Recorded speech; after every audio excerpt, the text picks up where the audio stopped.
Welcome to the Queer Witch Project, your resource for all things queer and witchy. I am Damona Peacock, a fabulous, non-binary, neurospicy, ordained queerdo with a fascination for all things symbolism, cycles, and patterns.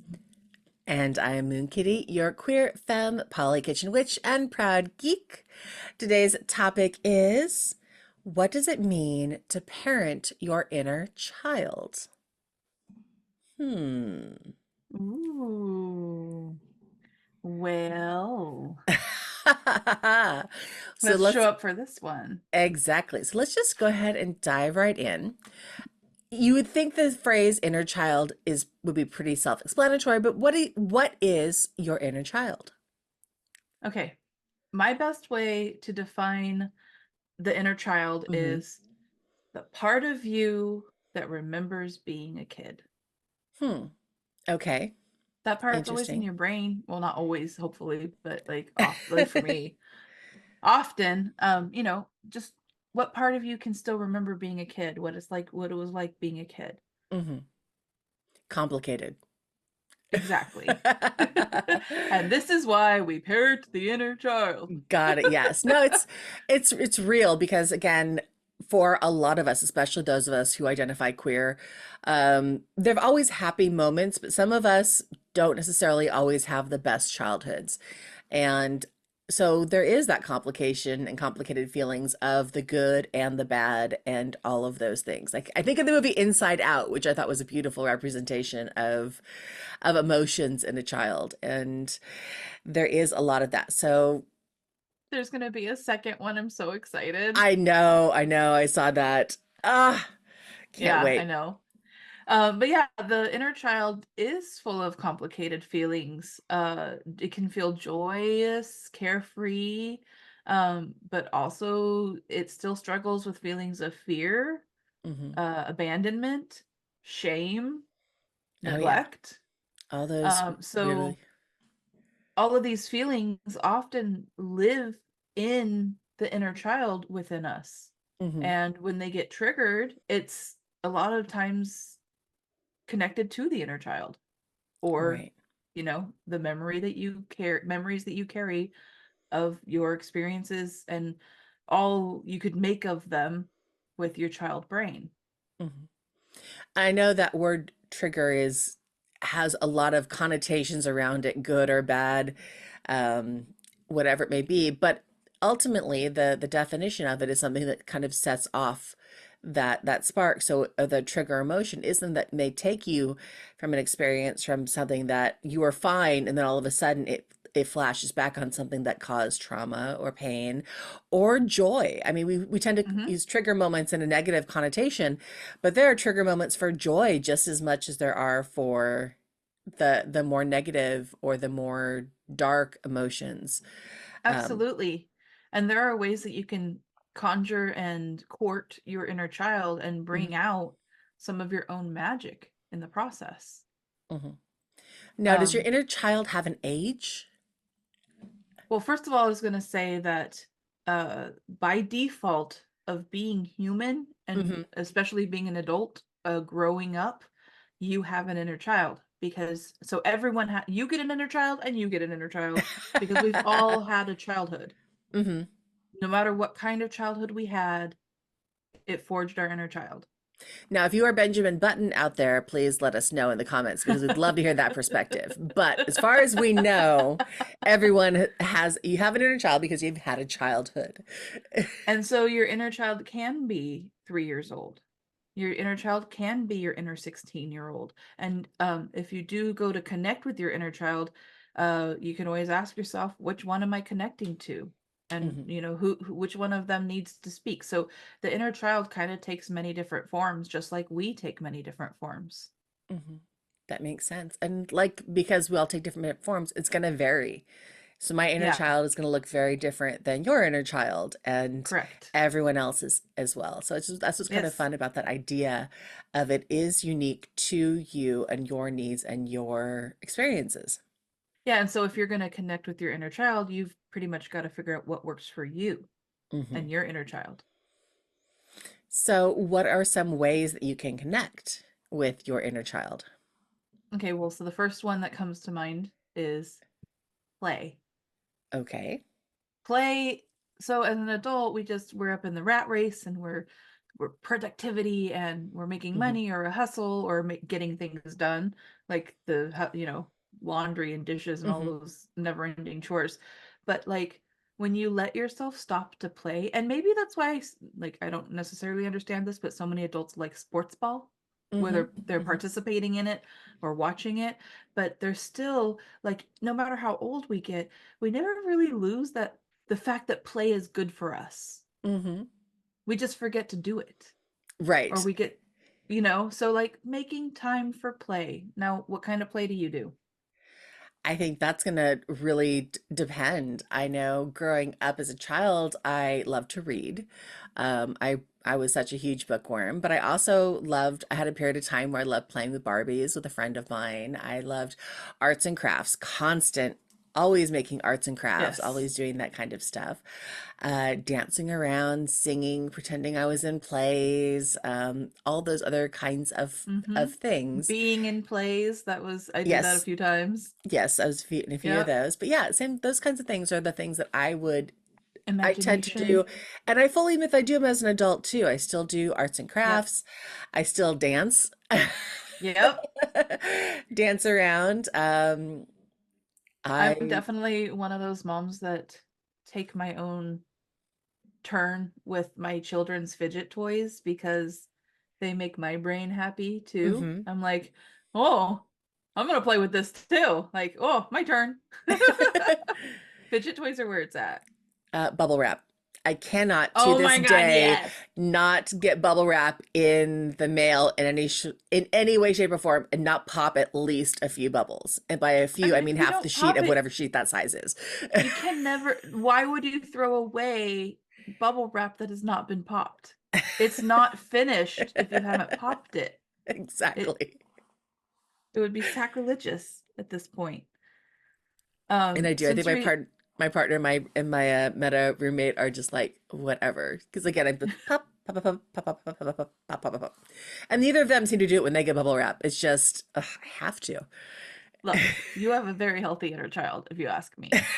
A very healthy connection with your inner child.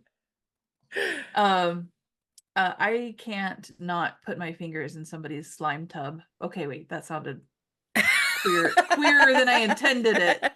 But like putty or slime, I don't like Play-Doh. It's a smell thing for me. Like Okay. I have an aversion to the smell of Play-Doh. So I like scent-free stuff or good scented stuff or just like slimy sensory stuff. Right? Slime is Some just like people's ugh. as It's an long ick. as it's not in the carpet or my dress, but Mhm. like I like it, I don't know. Sometimes I like to stick my finger in the slimy hole. No, I totally I get it. I like the kinetic sand, or Yeah. some other things that I can make and shape and mold and like clay. I love getting my hands into clay where it's cool and smooth, but there's a little bit of texture there. So I do totally understand. I just the slimy texture is not one that I Yep. ever really appreciated. I like the ones that like feel like your finger's gonna come away wet, but then it totally comes away dry. I Okay, like yeah. that, where the slime stays with itself. Hmm.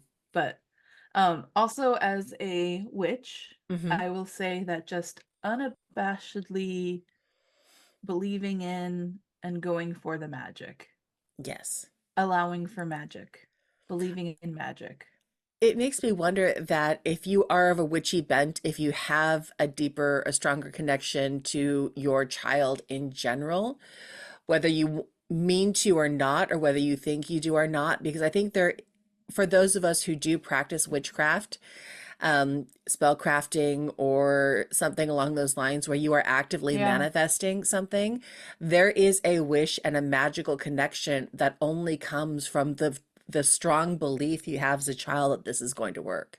And that Yeah. connection to the universe will provide. So I think there is that really strong connection as witchy folk to our inner child for that reason, for that magic aspect. There's a song in my head. Do you believe in magic? And I Absolutely. know you do. Yeah, terrible. Yeah.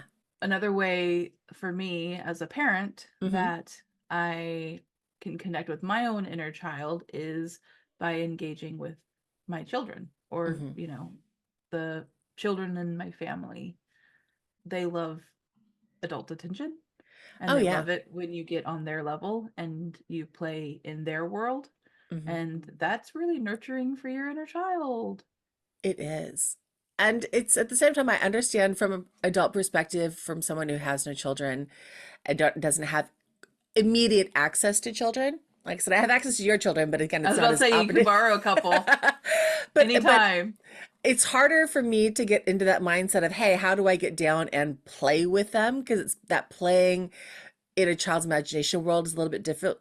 Is It's hard for me to connect with that. But by the same token, I will happily pick one up and dance with them, or dance around, or have a tea party, or something along those lines where you can take your adult isms and turn them into a way to play with the child, even if you're not sure how that is going to work. Just the fact that you're engaging with them, I think, helps. Yes. And I always take it as an improv Hmm. challenge. So it's that yes and. So Okay.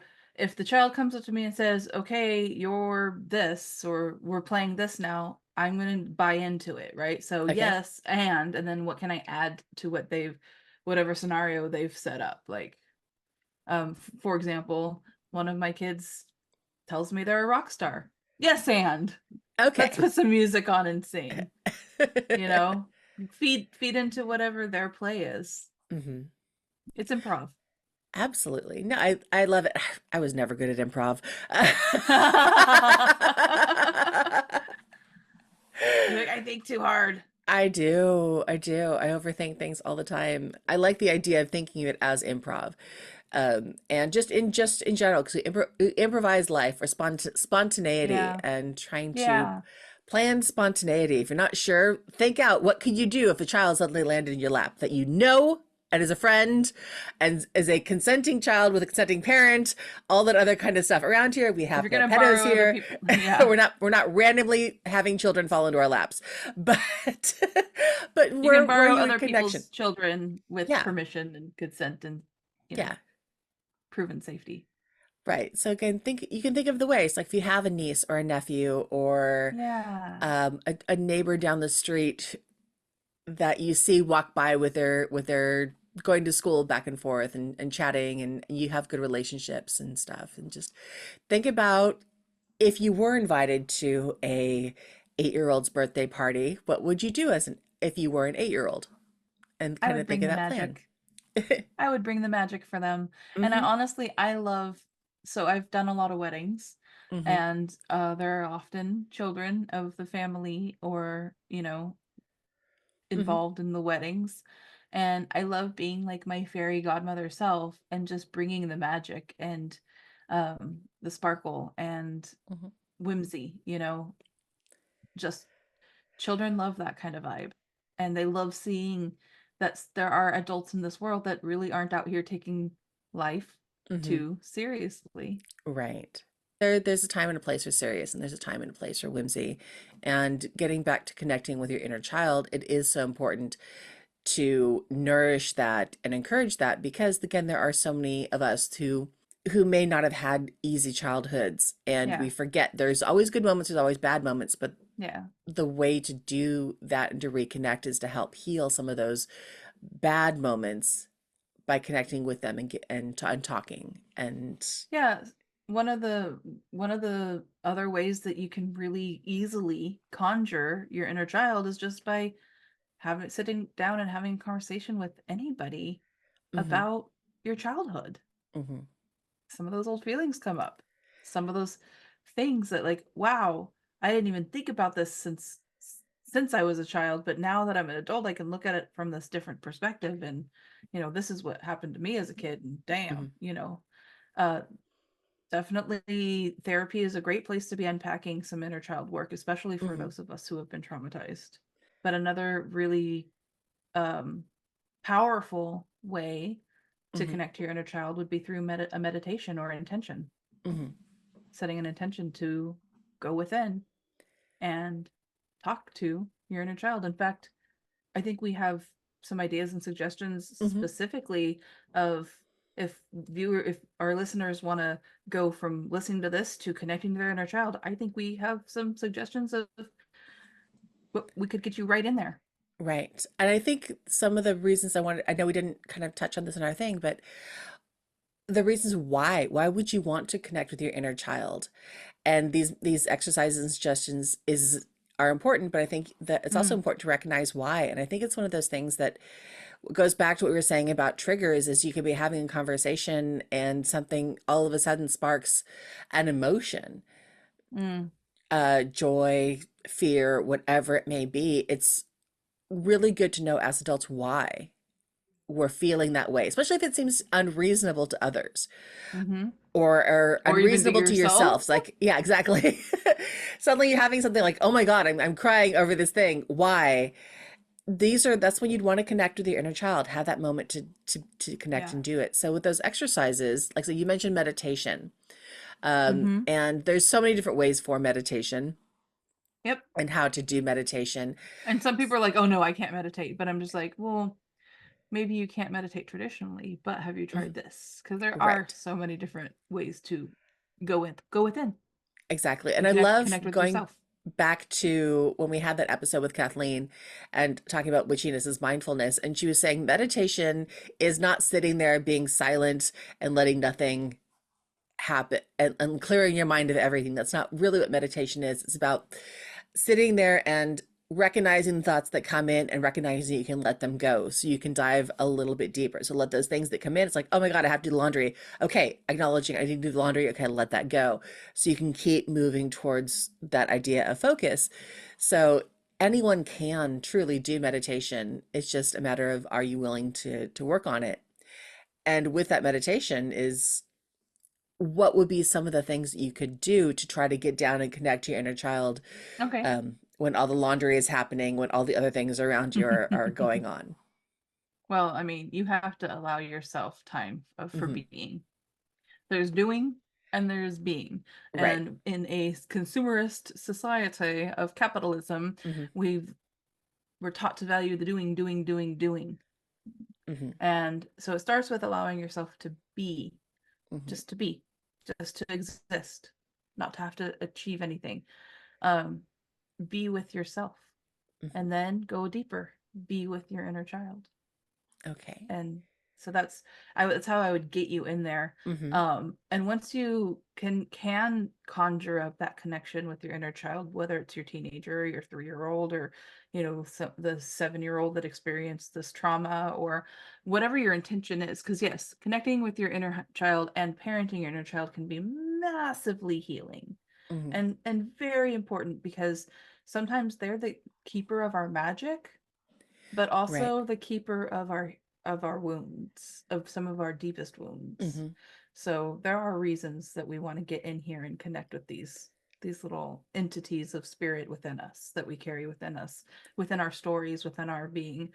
So once you do get into that beingness, being with yourself, being with your inner child, I want you to connect to whatever little inner child spirit that comes to you and have them tell you about something that they experienced growing up. So ask them questions, get them talking to you, let them bring up memories. And it can be like an inner dialogue, or it can just be thoughts that come up or float, or, Hmm. everybody's going to experience this differently. But really connect and have them tell you a story of something that they remember as a child, in your childhood, that they remember experiencing.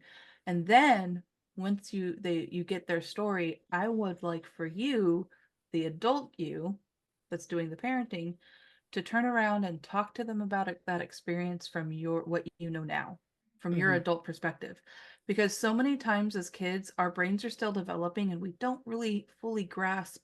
Like, I think I was 6 the first time a family member died. Hmm.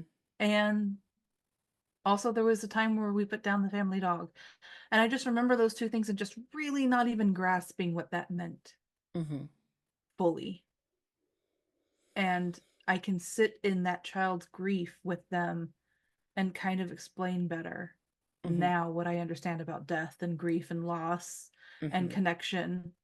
That poor little 6 or 7 year old didn't quite able to wrap their brain around. Hmm. So I love that idea of going in, connecting with them, hearing what they want to talk about, and then talking with them about it, but offering your adult perspective Hmm. to yourself.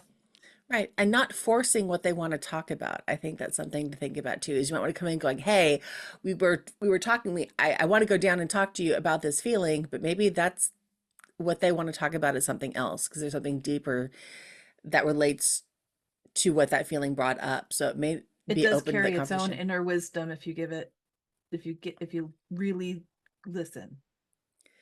The other one that I recommend is telling your inner child you're proud of them. Mm. And that's one that's so hard because so many of us, again, if you have ever felt othered or outside, and most of us who are queer in some way have that experience, we're not the norm. And we always wonder if there's something wrong with us because of it.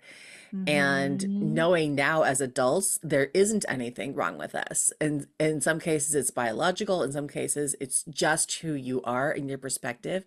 But like you said, a child doesn't know that. But as an adult, telling yourself that you are proud of who you have become and why, It really does get better. it really You can does show get them. better. And you can Yeah. show and you can prove and you can say all these things.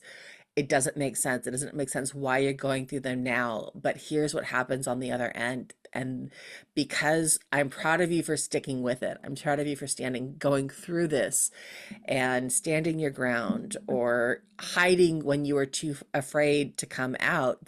There's nothing wrong with hiding from the bad things. But coming out and exploring and all that aspects and letting them know that they're a part of you. You're never going to abandon them. You're never going to abandon them yourself. In this That's way, a you're huge always going to one protect them. because for so long, even in my young adulthood, I Hmm. did abandon myself for other people. And I had to learn in many different ways, Hmm. often the hard way, not to abandon myself and my needs and my comfort Hmm. just because somebody wants something from me or demands something from me. So, like, getting that, like, for me, overcoming a lot of that fear of abandonment Hmm. is telling my inner child, but I haven't abandoned you. I Right. will never abandon you. I will always be here for you. Hmm. And just making them feel safe, Hmm. protected, Hmm. defended. I will Yes. defend you. I will defend you. Hmm. That's what I mean by parenting your inner child right there is that fear gets conjured up because your inner child remembers something and Hmm. gets triggered or something is triggered in you and you can say, "But I am not abandoning you. Hmm. They're going to do what they're going to do, but I am here. I am going to defend you. I will protect you. You are safe with me." That can Right. be so powerful. Absolutely. And like I said, I was very lucky that I had an amazing mom, amazing family growing up, but I know a lot of people don't. And that parenting your inner child, like you said, with that step, and that I won't abandon you, I Yeah. won't do to you myself what my Others parent, have my done. mother, my father, my Best siblings, my friend brothers, or best friend, whoever it was, what yeah. they did to me, I'm not going to let that happen to you. Yeah. I am never going to do that to you. And I think part of growing up and part of being a child is we do it to ourselves, and then Yeah. recognizing once you get past that and you step into yourself and into your authenticity, that recognizing the stuff that was done to you, that's where going back and connecting to your inner child and saying, look, I know this stuff happened, but I'm not letting that happen anymore to you. Mm-hmm. Mm-hmm. Massively healing. One other way that I would suggest to people can work with their or parent with their inner child Mm-hmm. is like our inner children had dreams. Oh yeah. And for some of us, somewhere along the way, they may have been crushed a time or two. Mm-hmm. But it's never too late. Mm-mm. I've seen memes everywhere talking about like this actor didn't get started until age 50. This person didn't Mm-hmm. get their degree until 60.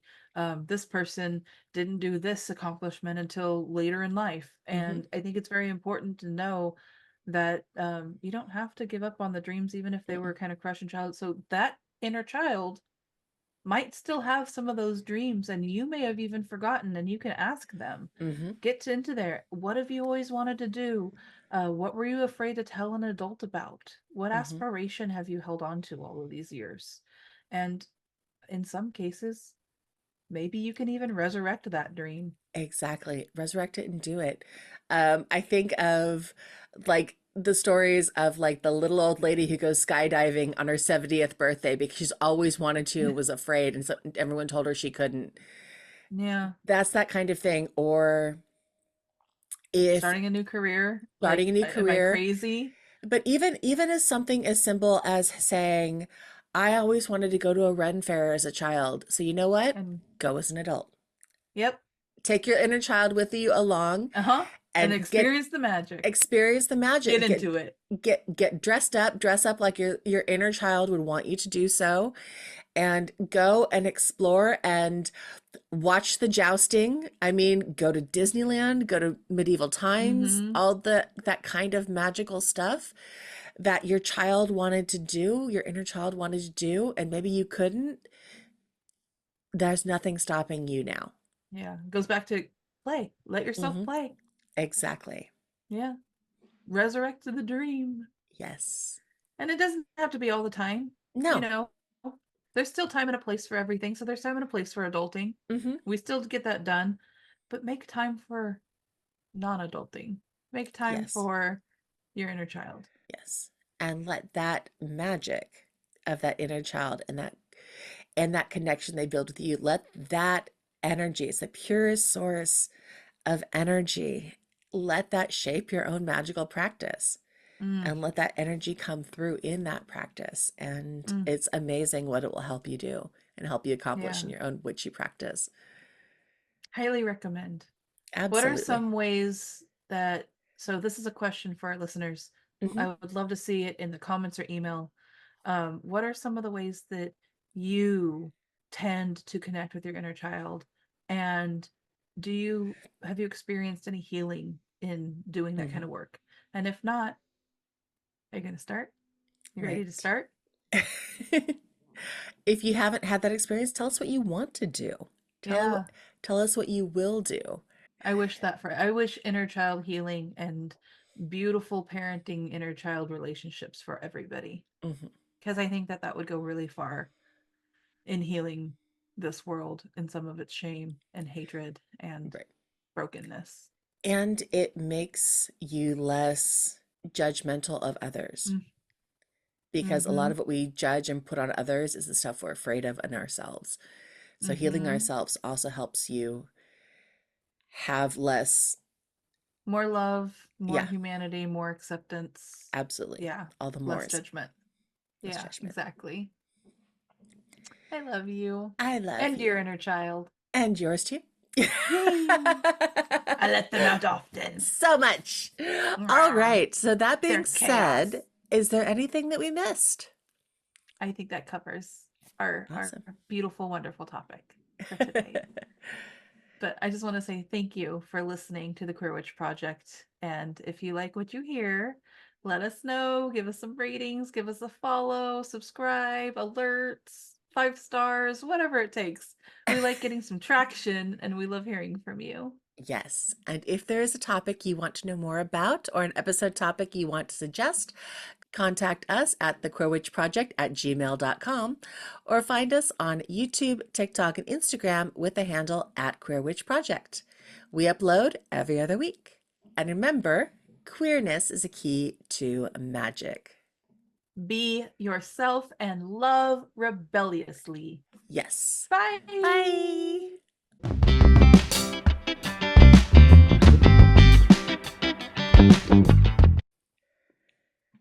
Life can't take life too seriously. You'll never get out alive.